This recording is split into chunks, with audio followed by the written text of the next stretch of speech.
Your dreams are bigger, bolder, and more badass than the life you're living now, but something just keeps getting in the way. Join certified coach and former therapist Diane Wingert for the Driven Woman podcast. She'll show you how to get rid of whatever is holding you back so you can stop spinning your wheels and up-level your life. Get ready to hop in and buckle up. This is the Driven Woman podcast, and we're heading for the fast lane.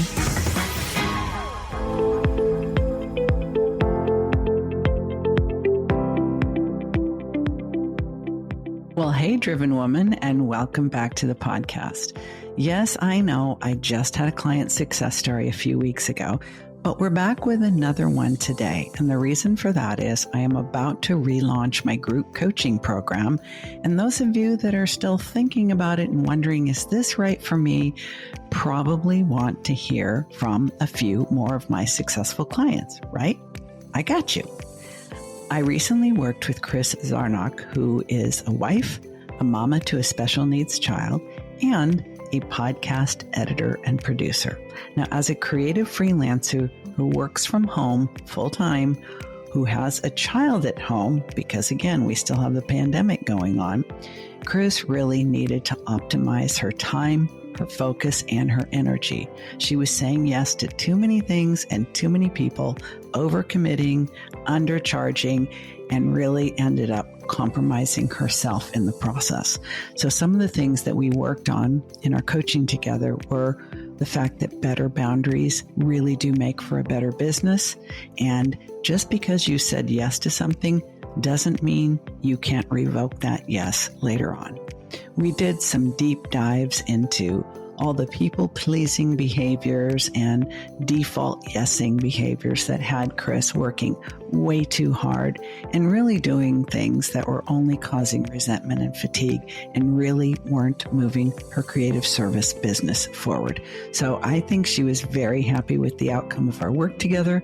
I saw some dramatic changes in the way she was showing up in her business and her life. And now we're going to share our conversation and let you in on what it was like for us to work together. If you are thinking about doing the same, make sure you listen later on when we make the special announcement about getting on the interest list for the upcoming Fall 2021 group coaching program. It might be just right for you. All right, here we go. Enjoy my conversation with client, collaborator, and friend, Kris Zarnoch.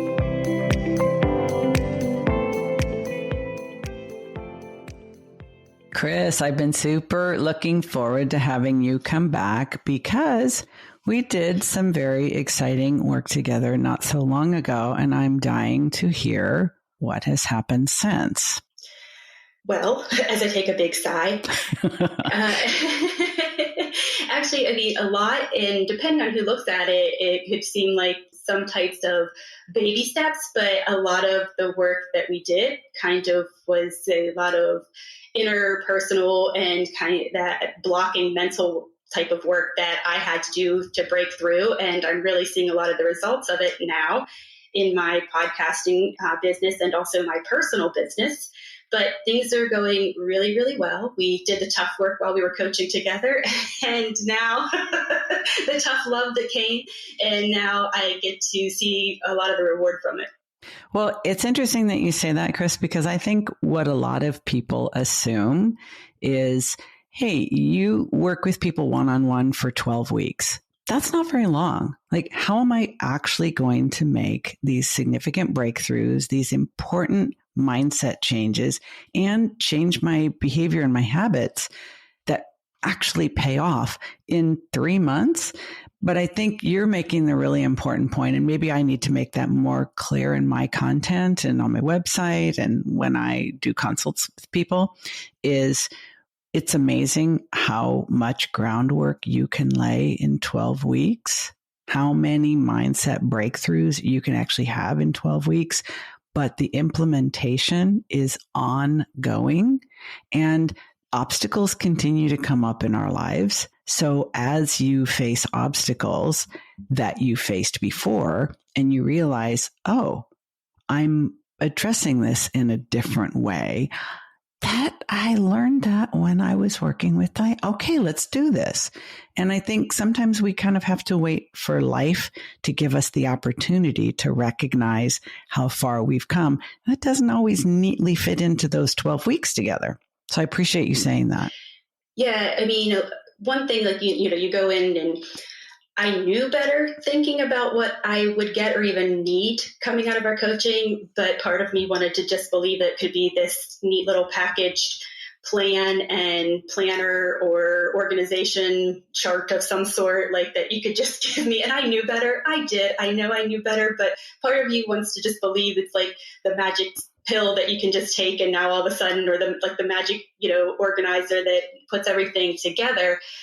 But is a lot of the things that were a lot of breakthrough happened, I would say, is things that we identified, my boundary setting and things that I had struggles with, boundaries that I was setting both professionally and personally that were holding back me professionally and personally.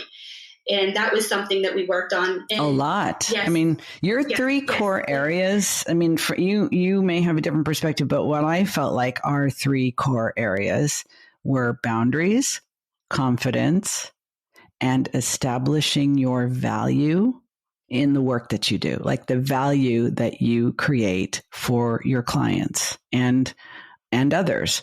Would you say that those were the three, or?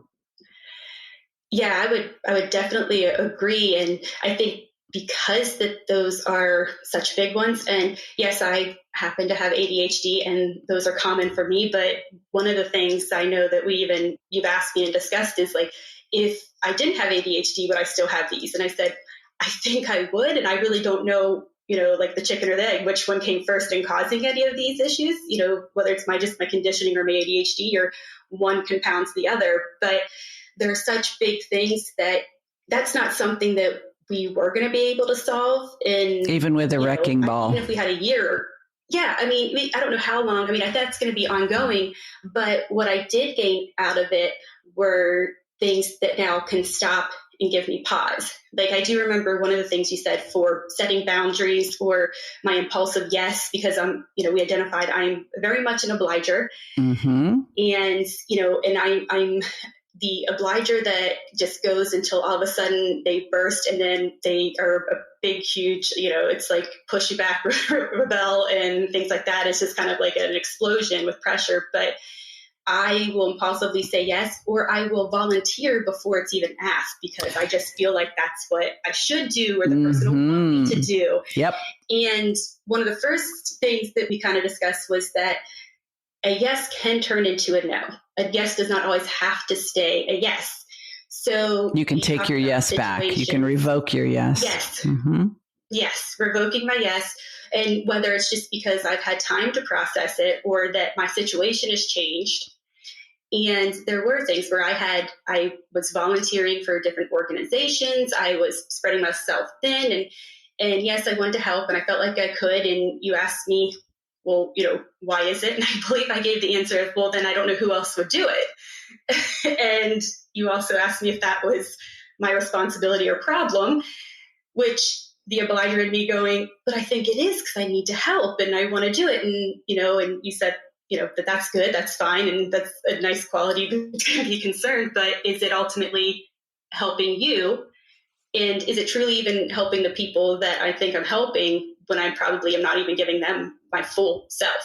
I'm just kind of giving everybody a little piece of myself instead of any of my friends, family, clients, my full entire self, dedicating what they, deserve or I want to give them. So that kind of made me think. And I actually did reach out to a few organizations or people that I was helping. And I said, thank you for your time, or thank you, for this time. I really enjoyed it. Or, gave the nice goodbye, and let them know when I was going to need to step back or completely remove myself from volunteering and helping. And so that was one thing. And because that was something that I could kind of do more immediately. But the other was really thinking about when I get asked the question. At the moment that you're being invited. Yes.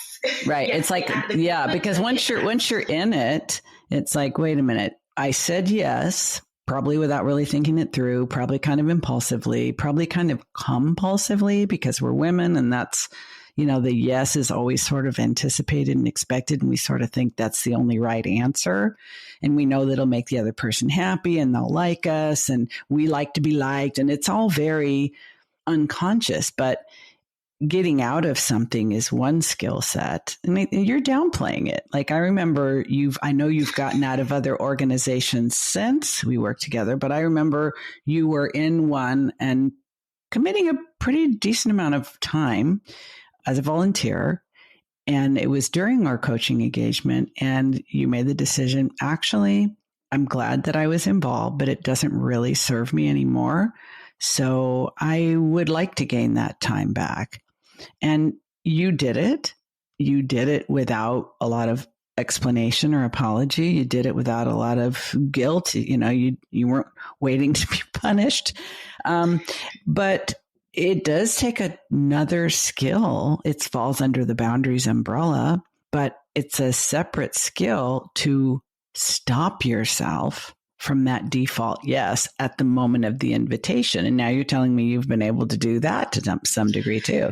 Well, yes, you gave me a task. I remember I was asked about volunteering for, I reached out and was like, there was some type of, club, like a club or something that I thought my son might be interested in. So I reached out to a friend, acquaintance type somewhere, in there, because I knew that they were in charge of it.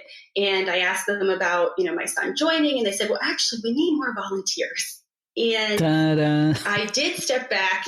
Well, I did, because you said, you need to step back. And even if you explain, listen, whether you want to say you have ADHD or not, but just say, I can impulsively say yes, where I'm not giving myself or where I'm giving myself before I know if I truly can. I just really want to take some time, but, just having a script as far as explaining and being how much I want to actually put out as far as why I need to, or just, hey, let me think about this.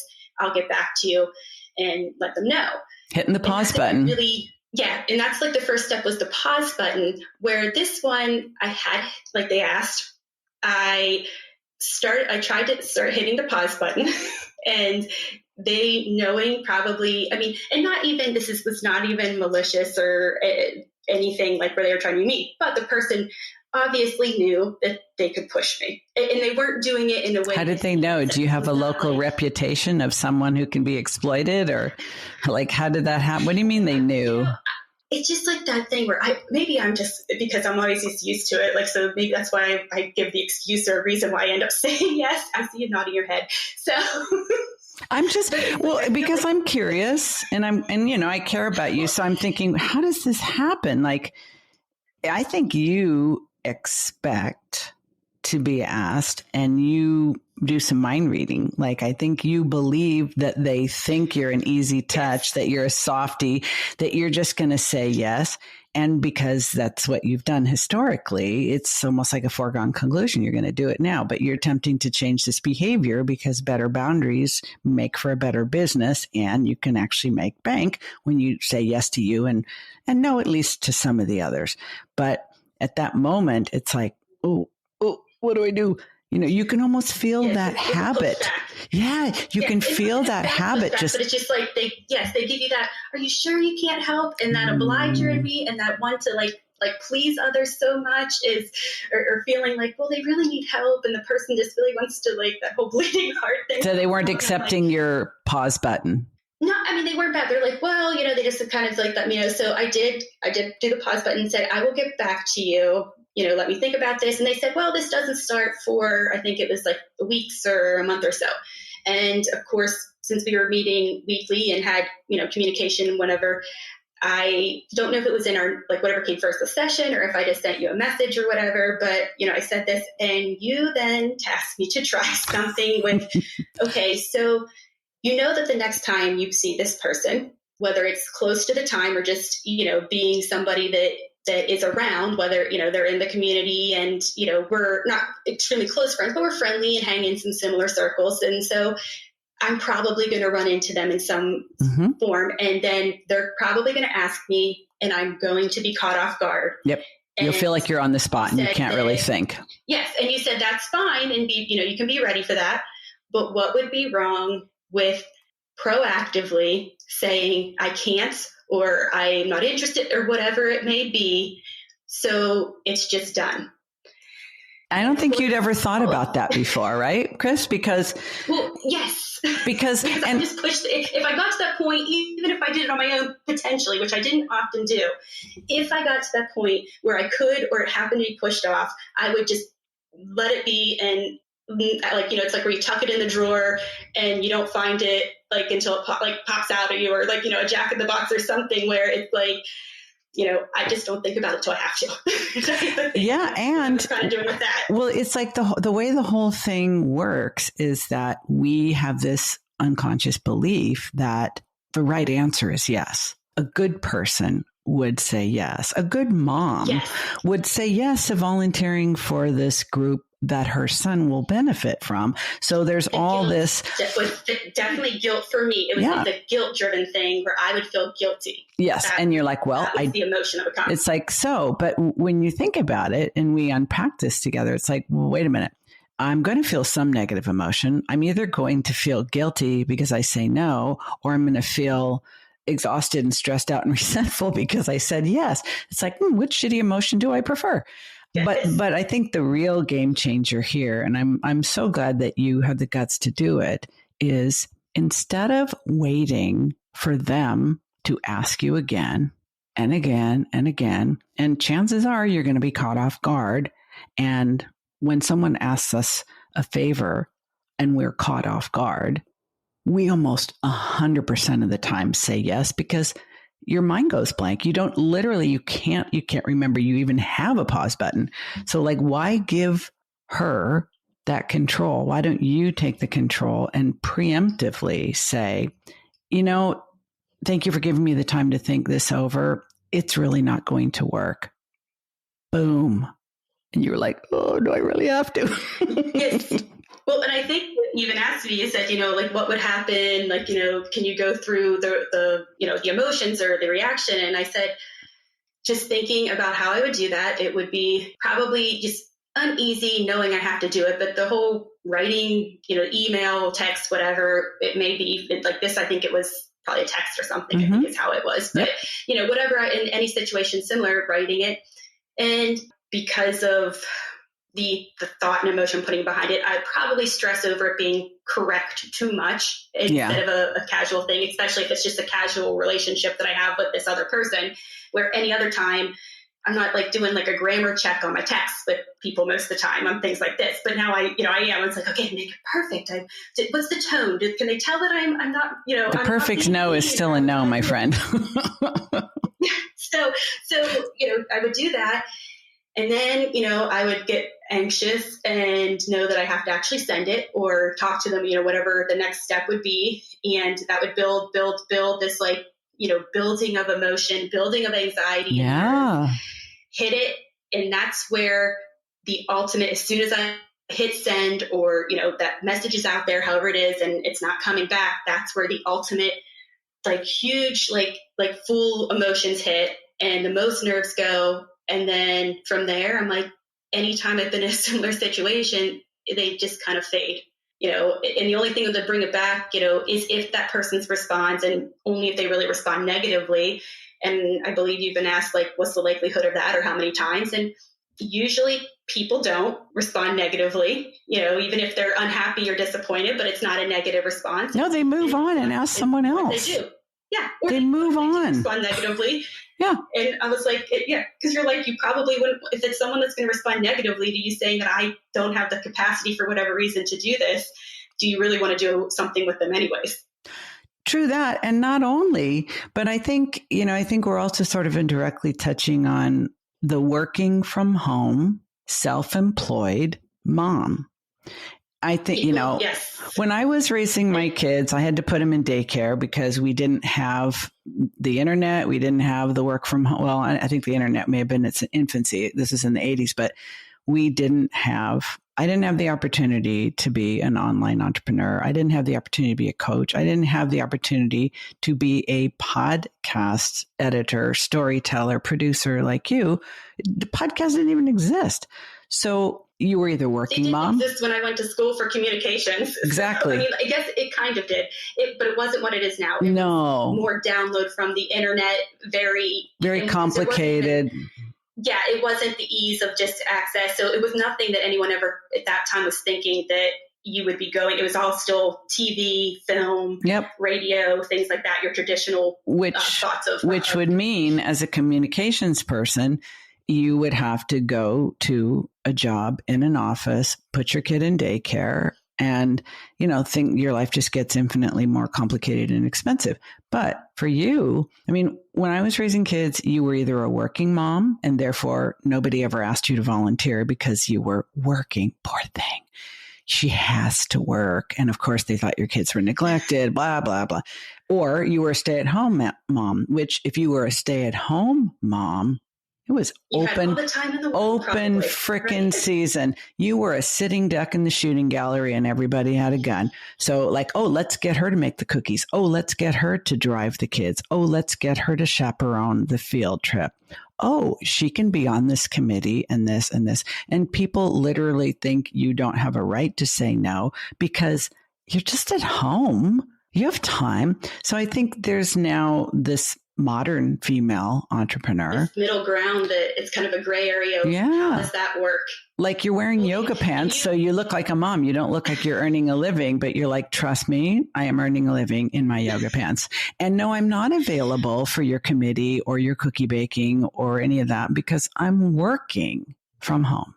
Well, and I think you also, knowing you, but it's also an assumption that you're being gracious because you don't know whether to bring it up or not. But I am a special needs mom of a son on the autism spectrum, which can, being a parent is not easy in juggling things anyways. And you add any layer to your child, whether it's actually something that's diagnosed, labeled, or just, kids that can have higher needs for whatever reason.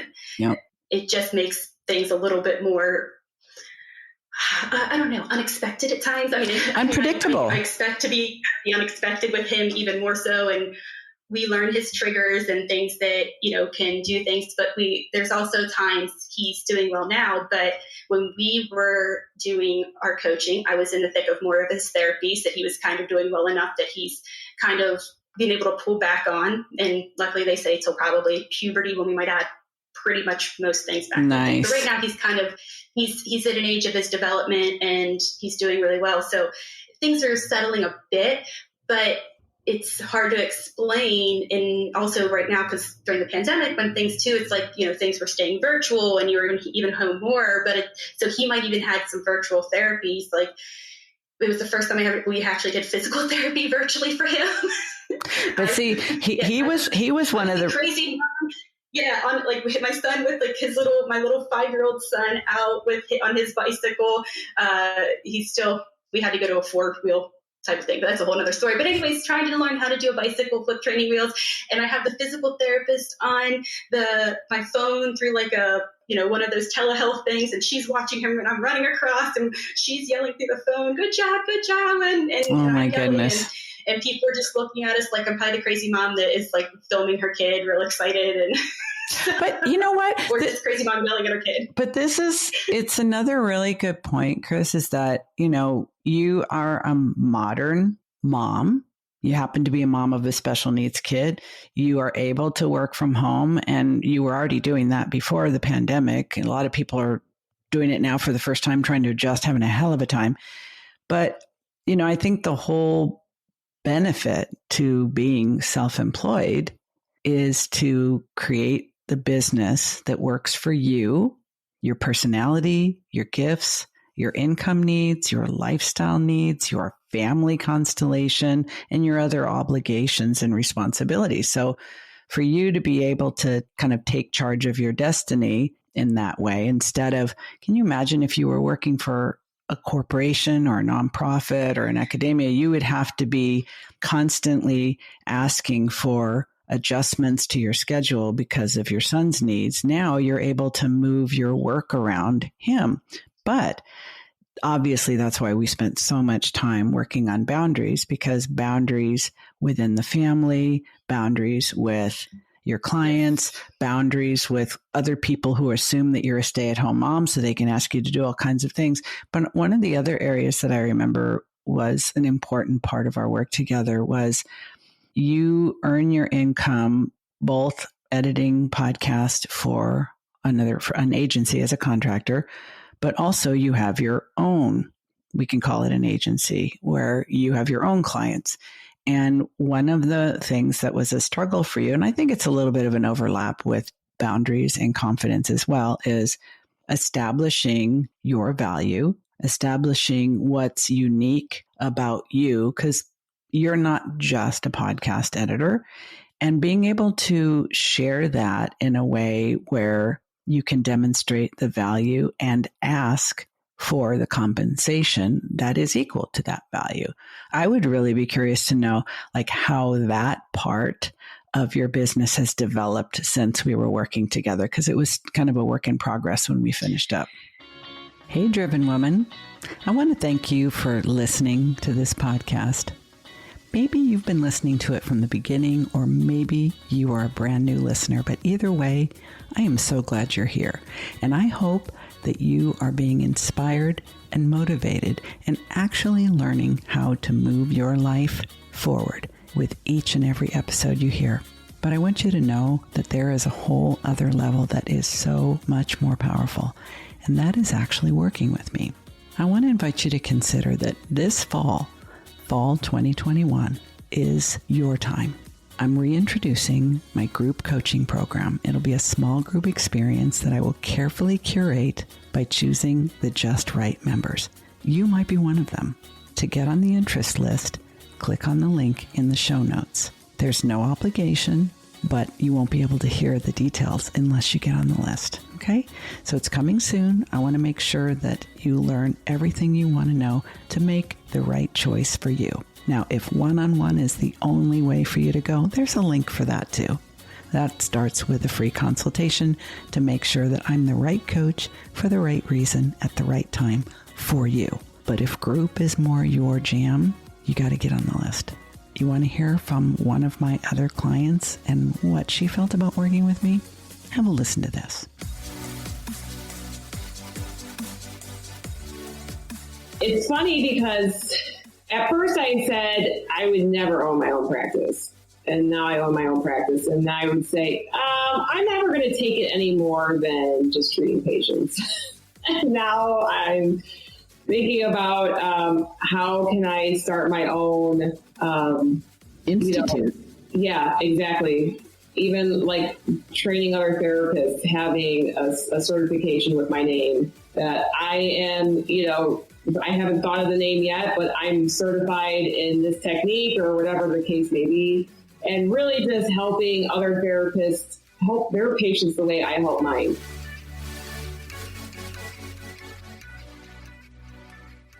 Yes, and it was, and that's probably, it's still very ongoing, like all of them, but that one is very much still in the process. But it was one of those things when we would talk, and I was, I think I even maybe said this at the beginning, or I can't remember if it's like when we've chatted, what times we've chatted that we've mentioned things, but that my skill and talent, when you would ask specific questions about that or what I can do, and you would even just kind of give me questions about your own podcast. So it made it like an easier answer, not in the sense of, it was just how would I solve a problem? Yeah, it's not rhetorical. It's like, what would you do about this? It's a tricky, yes. It was like, because even when you're trying to pull it out of me of like, by confidence in my work, and you're like, well, you just said you could do that. And, I actually might.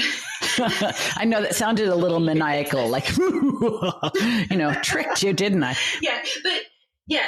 And so it's like, and I am, and it's like, I know I can do quality work. I really, one of the biggest things too, you said, like what, was setting me apart, and it's, and what makes you aspect, different, whether it's working with someone before they were like press record or even afterwards of, really filtering out what is going to truly give the listeners, so they get your message, shaping that story of the podcast, whether it's an interview or whatever it is, but you have a message and making sure that your listener gets it.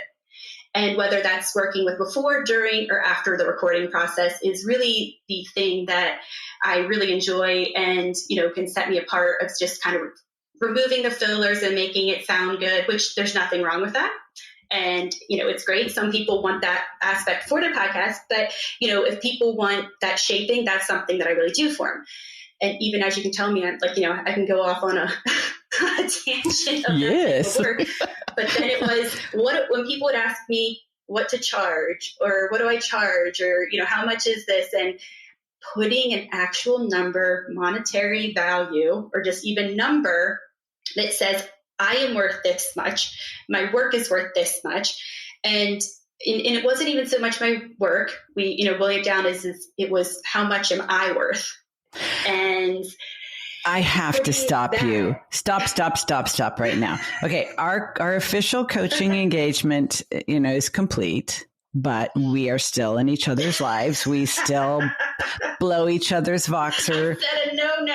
No, because girl, you invested in working with me.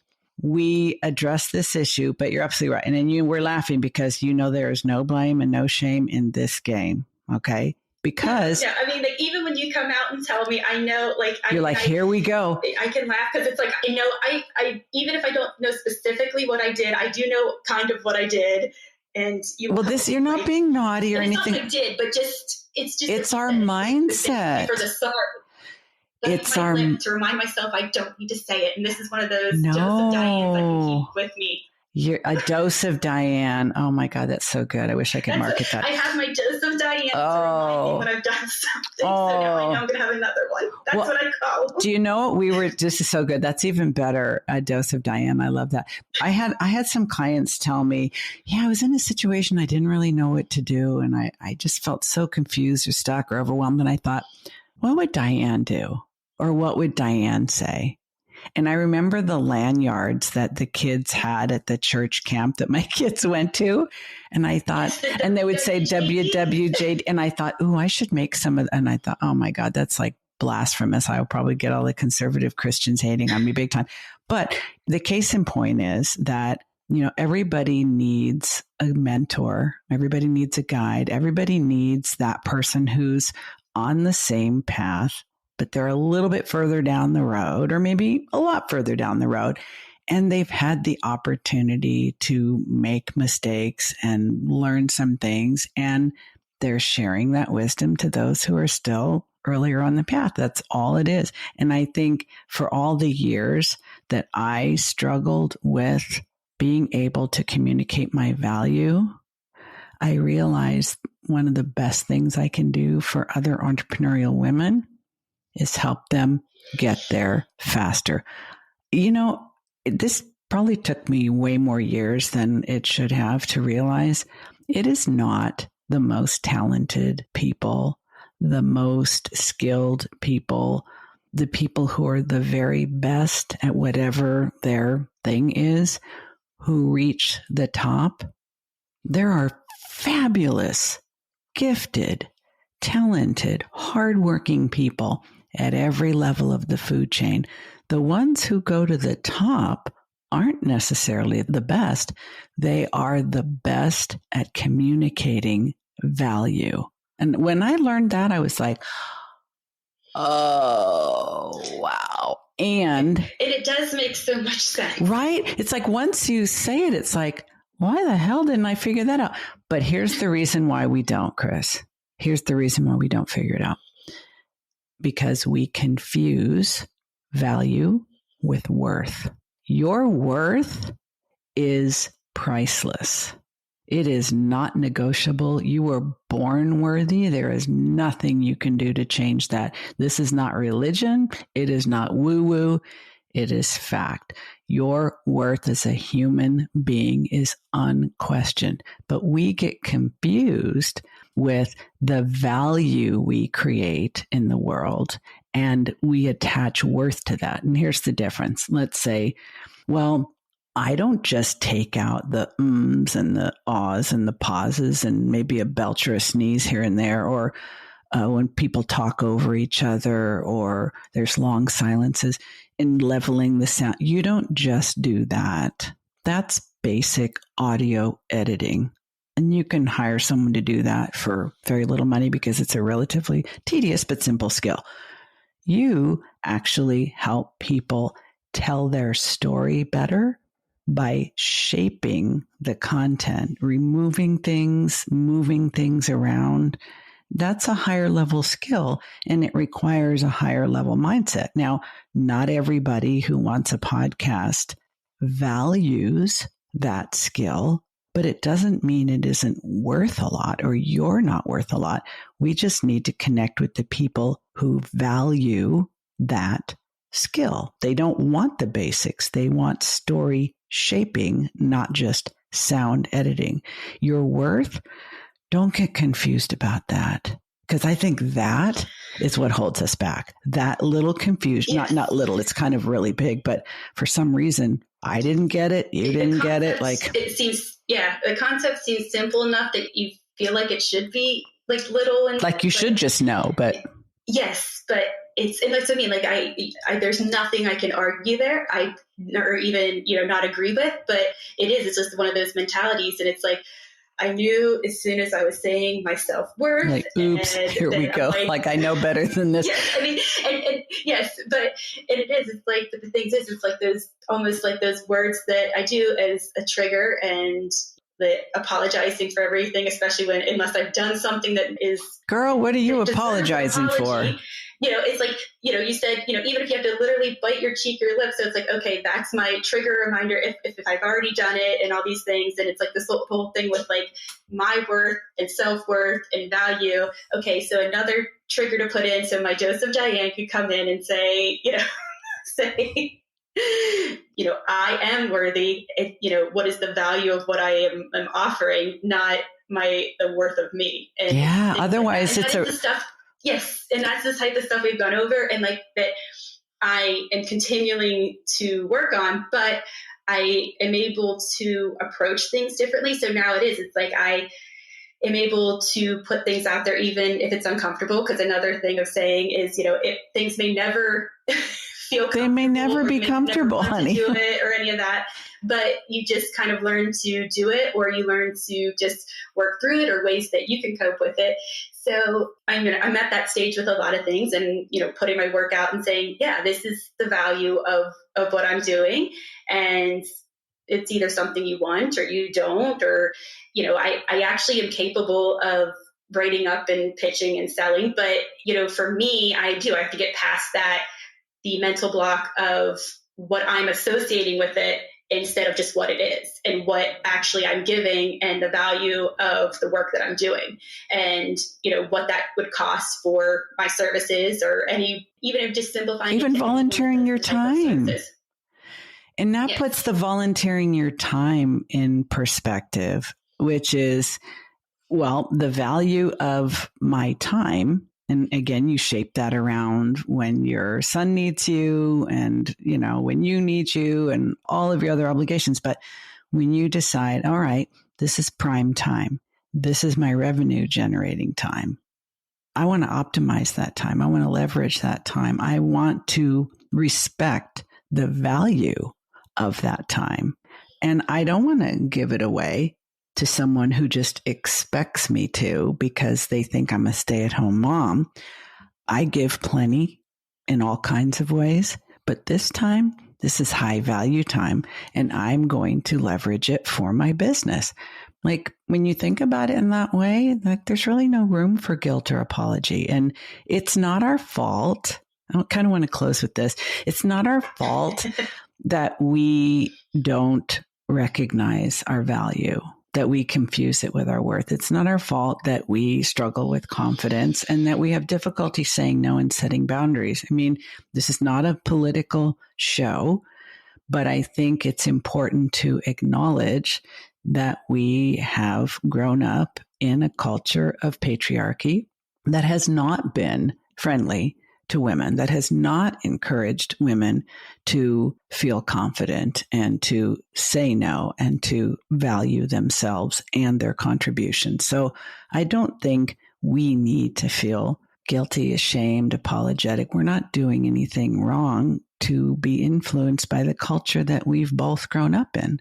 And I think it's a brave choice to choose someone like me as your mentor, because we laugh, we cry, but it's not comfortable, right? I mean, it's not comfortable. Yes, there were times, I mean, I always wanted to do the sessions and stuff. That's not it. But like, there were times where it's like, oh, I don't know if I'm really up for this today. I don't know if I want to do this type of thing today.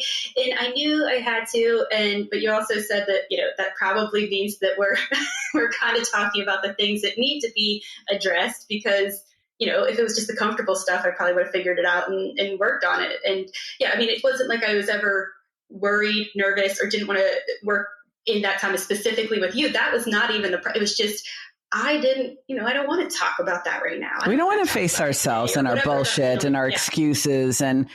But you and I agree on something very fundamental, and it's why you're growing, is that your comfort zone really isn't all that comfortable. It's filled with excuses, habits, and unconscious programming. And when you realize that you want more than that, and that there is something you can do about it, then it becomes increasingly uncomfortable. So you're one of the brave ones who decided, even if I doubt myself, even if I don't always feel confident, even if I say, yes, wait, I'm sorry. I said, no, wait, I'm not sorry.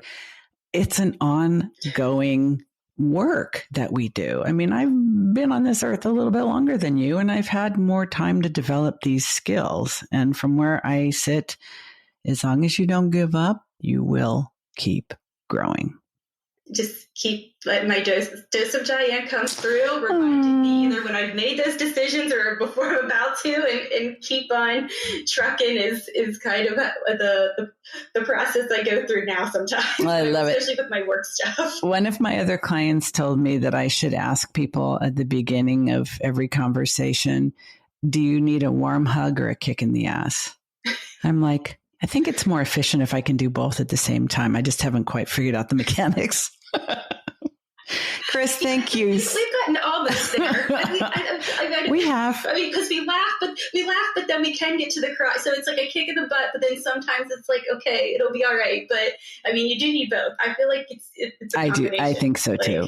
No, I think so too. I think you do it well. Yes. Thank you. I wouldn't be able to laugh when you're about to tell me that it's like, listen, you are like, when you're worthy, and I know that it wants to not really make me cry, but it's like, no, I know that's something I need to remind myself. So, but we can laugh, but I can also know, where you're coming from, where you're going to go. So I think kick in the ass and a hug is you've got it. I think you found it. Thank you so much. It's always fantastic spending time with you, and I'm looking forward to sharing this.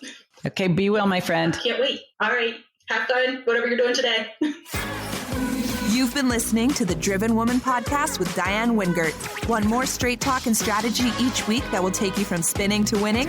Don't forget to hit subscribe in your podcast player so you won't miss a single episode. Then head on over to the Driven Woman free and private Facebook group community.